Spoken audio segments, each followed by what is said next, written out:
ಗಂಡ ಹಾಗೂ ಮಗು ಸಾವನ್ನಪ್ಪಿದ್ದರೂ ಕೂಡ ಏನು ಗೊತ್ತೇ ಇಲ್ಲದಂತಿದ್ದ ಪತ್ನಿ ಇದೀಗ ಪೊಲೀಸರ ಅತಿಥಿಯಾಗಿದ್ದಾಳೆ.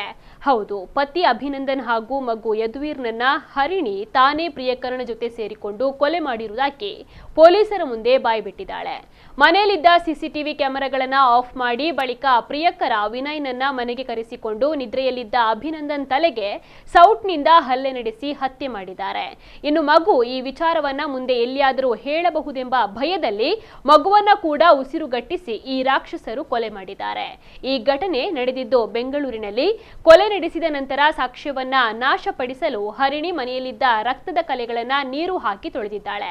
ಅಲ್ಲದೆ ಬಟ್ಟೆಗಳನ್ನ ರಾತ್ರೋರಾತ್ರಿ ಒಗೆದು ಸಾಕ್ಷ್ಯವನ್ನ ಮುಚ್ಚಿ ಹಾಕಲು ಯತ್ನಿಸಿದ್ದಾಳೆ. ಬಳಿಕ ಗಂಡನೇ ಮಗುವನ್ನ ಉಸಿರುಗಟ್ಟಿಸಿ ಸಾಯಿಸಿದ್ದಾನೆ ಎಂಬಂತೆ ಬಿಂಬಿಸಲು ಡ್ರಾಮಾ ಮಾಡಿರುವುದು ಪೊಲೀಸ್ ತನಿಖೆಯಲ್ಲಿ ಬಯಲಾಗಿದೆ.